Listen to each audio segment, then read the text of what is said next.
دوسرا ایک مسئلہ بہت زیادہ، اب جس وقت نکاح ہو جاتا ہے، نکاح کے بعد دولہے کو اٹھا کے لڑکی کے گھر کے اندر لے جایا جاتا ہے، پھر جس لڑکی سے اس لڑکے کا نکاح ہوا ہے اس لڑکی کے علاوہ، اس کی والدہ کے علاوہ باقی سب کا اس لڑکے کو دیکھنا حرام ہے۔ کیا ہے؟ حرام ہے۔ نبی علیہ السلام عبداللہ ابن مکتوم رضی اللہ تعالیٰ عنہ، ابن مکتوم رضی اللہ تعالیٰ عنہ آنکھوں سے نابینا تھے۔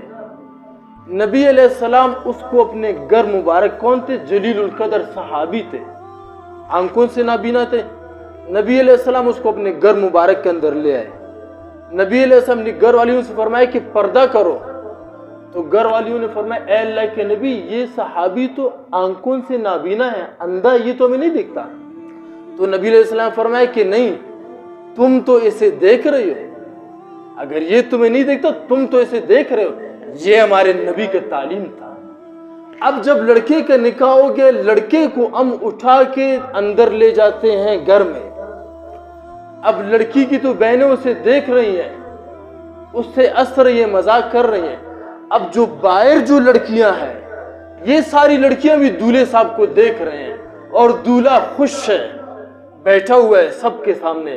پھر دولہے کے ہاتھ پہ لڑکیاں مہندی لگا رہی ہے، جس کا دیکھنا حرام ہے تو پھر مہندی لگانا کہاں سے جائز ہو گیا؟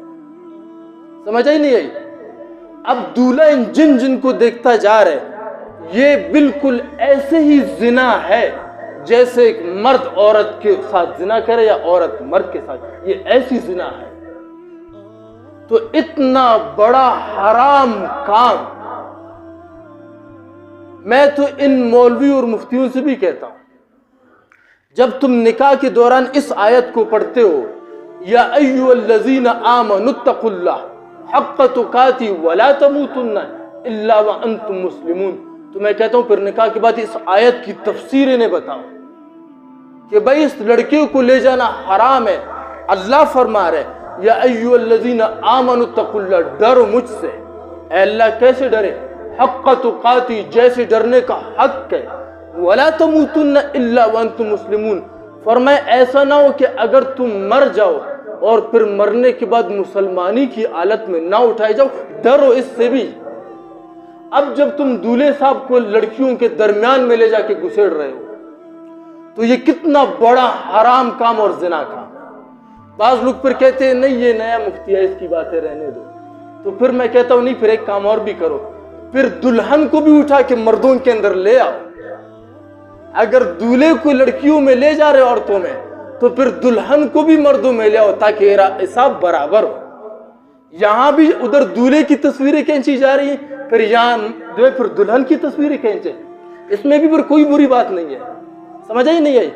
بعض ہوشیار لوگ پھر کیا کہتے ہیں، نہیں اس میں مفتی صاحب کیا بری بات ہے، اگر دولہے کو ہم لے جا کے عورتوں کے اندر بٹھا دے تو پھر میں کہتا ہوں نہیں، آپ پریشان نہیں ہو، میں کہتا ہوں ایسے کیا نہیں، پھر دلہن کو اٹھا کے مردوں کے اندر لے آئیں، اس میں بھی تو کوئی بری بات نہیں ہے، کیونکہ یہ بھی تو اسی گھر کی فرد بن گئی ہے، تو اس میں پھر کون سی بری بات ہے؟ تو یہ بھی ایک بہت بڑا حرام کام ہمارے معاشرے میں چل رہا ہے۔